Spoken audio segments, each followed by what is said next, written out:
Supreme কোর্টে যেমন SIR নিয়ে আজকে শুনানি হয়েছে, সর্বোচ্চ আদালতে আইপ্যাক নিয়েও কিন্তু গুরুত্বপূর্ণ একটা শুনানি হয়েছে, যেখানে মুখ্যমন্ত্রীর এই ইডি তদন্ত চলাকালীন আপনাদের মনে থাকবে জানুয়ারি মাসে মুখ্যমন্ত্রীর একেবারে ভেতরে ঢুকে যাওয়া তদন্ত চলাকালীন তা নিয়ে ফের একবার কড়া মন্তব্য করেছে সর্বোচ্চ আদালত। কি বলল দেখাবো এই প্রতিবেদনে। ইডির তদন্তের মাঝে মুখ্যমন্ত্রী জোর করে ঢুকে পড়েছিলেন, আর আপনারা চান এই তদন্ত করুক রাজ্য পুলিশ, যার মাথায় রয়েছেন সেই মুখ্যমন্ত্রী। আপনারা কেন্দ্রে ক্ষমতায় থাকাকালীন কোনো মুখ্যমন্ত্রী এমনটা করলে কি করবেন? মঙ্গলবার আইপ্যাক মামলার শুনানিতে মমতা বন্দ্যোপাধ্যায়ের আইনজীবী কল্যাণ বন্দ্যোপাধ্যায় এবং কপিল সিব্বলের উদ্দেশ্যে বারবার এই প্রশ্নই ছুড়ে দিল সুপ্রিম কোর্ট। এদিন সুপ্রিম কোর্টে বিচারপতি প্রশান্ত কুমার মিশ্র ও বিচারপতি এন.ভি. আঞ্জেরিয়ার বেঞ্চে আইপ্যাক মামলার শুনানি ছিল। শুনানি চলাকালীন মমতা বন্দ্যোপাধ্যায়ের আইনজীবী কপিল সিব্বল বলেন, ইডির তোলা সিবিআই তদন্তের দাবি আদৌ গ্রহণযোগ্য নয়। এই মামলার তদন্তের অধিকার রাজ্য পুলিশের রয়েছে। ইডি আধিকারিকদের উচিত ছিল পুলিশের কাছে অভিযোগ জানানো। এতেই সুপ্রিম কোর্টের বিচারপতি প্রশান্ত কুমার মিশ্র বলেন, ইডির তদন্ত চলাকালীন মুখ্যমন্ত্রী জোর করে সেখানে ঢুকলেন, আর আপনারা বলছেন রাজ্য পুলিশের কাছে অভিযোগ জানাতে, যার মাথায় রয়েছেন সেই মুখ্যমন্ত্রী। মহামান্য 5 সদস্য বিশিষ্ট কলকাতা হাইকোর্টের বিচারকদের বেঞ্চ ঘোষণা করেছিলেন এখানে আইনের শাসন নেই, শাসকের আইন চলছে। আজকে মহামান্য সুপ্রিম কোর্টের বিচারপতির যে উক্তি, তা সেটাকেই মান্যতা দিল। আমার কোন সম্পত্তি যদি অন্য কারোর বাড়িতে থাকে, সেই বাড়িতে আগুন লাগুক, দুর্ভিক্ষ, ভূমিকম্প, আমার সম্পূর্ণ অধিকার আছে সেখান থেকে আমার জিনিসটা নিয়ে আসার, আমি যদি এই তদন্তের কোনো পার্ট না হয়ে থাকি। মঙ্গলবার মমতা বন্দ্যোপাধ্যায়ের আইনজীবী কল্যাণ বন্দ্যোপাধ্যায়ের উদ্দেশ্যে বিচারপতি প্রশান্ত কুমার মিশ্র প্রশ্ন করেন, ধরুন 2030 বা 2031 সালে আপনারা কেন্দ্রে ক্ষমতায়, তখন কোনো মুখ্যমন্ত্রী যদি এই ধরনের কাজ করেন, তাহলে আপনারা কি করবেন? উত্তর দিতে গিয়ে কল্যাণ বন্দ্যোপাধ্যায় বলেন, আইনের চোখে সবাই সমান। সঙ্গে সঙ্গে বিচারপতি প্রশান্ত কুমার মিশ্রও বলেন, একদম ঠিক, কেউ আইনের ঊর্ধ্বে নয়। একজন মুখ্যমন্ত্রী, তিনি একটি বেসরকারি সংস্থার ওপরে চলা কোনো কেন্দ্রীয় সংস্থার কোনো কেন্দ্রীয় তদন্ত সংস্থার যে কার্যক্রম, সেখানে ঢুকে পড়ে সেখান থেকে কার্যত সমস্ত নথি, কম্পিউটার, ল্যাপটপ, ফাইল এইসব ছিনতাই করে নিয়ে গেলেন এবং বীরদর্পে সেটা বলতে রইলেন। আমরা কেন্দ্রে ক্ষমতায় থাকলে কখনো এই কাজ করবোই না।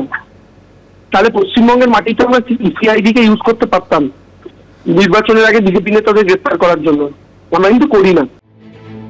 এদিন মুখ্যমন্ত্রীর আইনজীবী কপিল সিব্বল সুপ্রিম কোর্টে বলেন, এটা একটা অভিযোগ। সলিসিটর জেনারেল তুষার মেহতা পাল্টা বলেন, মুখ্যমন্ত্রী সংবাদ মাধ্যমের সামনে দাবি করেছিলেন তিনি সেখানে গেছেন এবং কি কি জিনিস নিয়ে বেরিয়ে এসেছেন। দুপক্ষের এই সওয়াল শুনে সুপ্রিম কোর্ট বলে, সবসময় কোনো না কোনো তথ্যের ভিত্তিতেই অভিযোগ হয়, এই কারণেই সিবিআই তদন্তের আর্জি জানিয়েছে ইডি।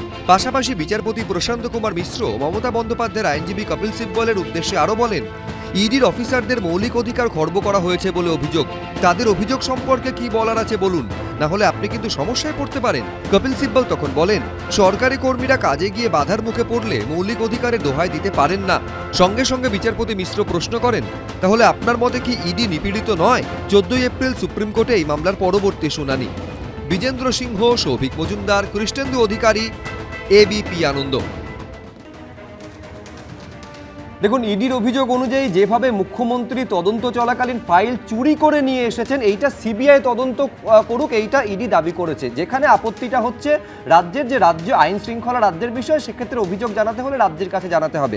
বিশ্বনাথ, অত্যন্ত গুরুত্বপূর্ণ মন্তব্য বা প্রশ্ন রাজ্যের উদ্দেশ্যে ছুড়ে দিচ্ছে সর্বোচ্চ আদালত, যে মুখ্যমন্ত্রীর বিরুদ্ধে ইডি অভিযোগ করছে, আর মুখ্যমন্ত্রীর প্রশাসনের কাছে গিয়ে ইডি নালিশ জানাবে। দেখো, justice is delayed, justice is denied. দুটো কারণে এই ঘটনার বিচার কিন্তু এখনো দেরি হচ্ছে। একটা তো আজকেও আদালত একটা ডেট নিল, আবার শুনানি হবে। আর এর আগে ইডিও কিন্তু একাধিকবার সময় চেয়ে মানে এই ইস্যুটাকে কিন্তু মানে অনেক দীর্ঘায়িত করেছে। কিন্তু আমরা যেটা কনসার্ন সেটা হলো যে যদি যেটা আদালতও বলছেন যে আজকে এই মুখ্যমন্ত্রী, পশ্চিমবাংলার মুখ্যমন্ত্রী ইডি তদন্তে গিয়ে বাধা দিয়েছে, ফাইল নিয়ে চলে এসছে, কালকে অন্য রাজ্যের মুখ্যমন্ত্রী যদি করে, তারপরের দিন আরেকটা মুখ্যমন্ত্রী যদি করে, তাহলে দেশের আইন ব্যবস্থা বলে কিছু থাকবে না। এবং এটা যারা মানে আইন সরাসরি নিজের হাতে নিয়ে নেওয়ার অর্থ হলো যে তুমি সঙ্গে তোমার কে ছিল, chief secretary, director general of police, তাদেরকে সঙ্গে নিয়ে তুমি পলিটিক্যাল পার্টির কাজ করতে গেছো এবং সেখানে একাধিক অফিসার যুক্ত ছিল। ফলে এন্টার বিষয়টার মধ্যে হাইলি একটা পলিটিসাইজেশনও হয়েছে অ্যাডমিনিস্ট্রেশনের। এখন প্রশ্নটা হলো যে মুখ্যমন্ত্রী যে অবস্থানটা নিয়েছিলেন, যেটা মনে করা হচ্ছে মানে টেস্ট প্রেসাস, অর্থাৎ তিনি ইডি তদন্তকারী টেস্ট প্রেসাস করেছিলেন। তিনি মানে আইন বহির্ভূতভাবে তিনি অনুপ্রবেশ করেছিলেন ওখানে তদন্ত, মানে যেখানে তারা তল্লাশি চালাচ্ছিলেন।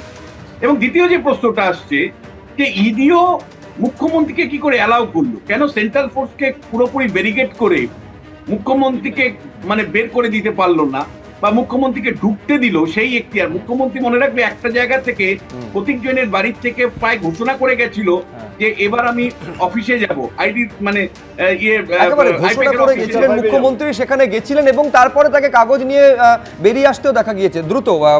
প্রদীপ্ত যদি মুখোপাধ্যায়, রাজ্যের অধীনে এই রাজ্যের আইন শৃঙ্খলা থাকে এবং যেটা ভোট চলাকালীন আমাদের বারবার শুনতে হয়েছে যখন ইলেকশন কমিশন দায়বদ্ধতা নেয়, তাহলে তো ইডি সিবিআই প্রধানমন্ত্রীর দপ্তরের অধীনে। তাহলে প্রধানমন্ত্রীর বিরুদ্ধে আমরা যে অভিযোগ করছি যে ইডি সিবিআই কে ব্যবহার করা হচ্ছে, তাহলে সিবিআই কি করে ওই দায়িত্ব নেবে? সেই পাল্টা যুক্তি যদি আমরা দিই তাহলে সেটা অপযুক্তি বলবে না তো? শম্ভুদেব পণ্ডা। আমরা যদি বলি জাস্টিস ইজ বাড়ি, জাস্টিস ইজ বাড়ি, তাহলে সেক্ষেত্রে কি হবে? কিন্তু জাস্টিস মাস্ট প্রিভেইল। আমার বক্তব্য হচ্ছে, আমি বিশ্বনাথ দাসের সাথে এক জায়গায় একমত নই। সেটা হচ্ছে এখানে কোনো ট্রেসপাসিং হয়নি, এখানে ফোর্সফুলি উনি ইন্টারফেয়ার করেছেন, গায়ের জোরে তদন্ত প্রক্রিয়া আটকানোর চেষ্টা করেছেন এবং এমন কিছু ডকুমেন্ট ওখান থেকে নিয়ে গেছেন। বলতে দিতে হবে, এমন কিছু ডকুমেন্ট ওখানে ছিল, সেই সমস্ত ডকুমেন্ট প্রকাশ্যে এলে এই কয়লা চুরির কানেকশনে অনেক বড় তথ্য বাইরে চলে আসতো। সেটা আটকানোর জন্য ওগুলো চুরি হয়েছে, ইডি কমপ্লেন করেছে, ওটা ডাকাতি হয়েছে। ফলে ওটার তদন্ত সরাসরি যার বিরুদ্ধে অভিযোগ, আমি বলছি নিঃসন্দেহে প্রকাশ্যে আসুক, এই সবুজ ফাইলের মধ্যে কি আছে সেটাও প্রকাশ্যে আসুক। এবিপি আনন্দ, এগিয়ে থাকে, এগিয়ে রাখে।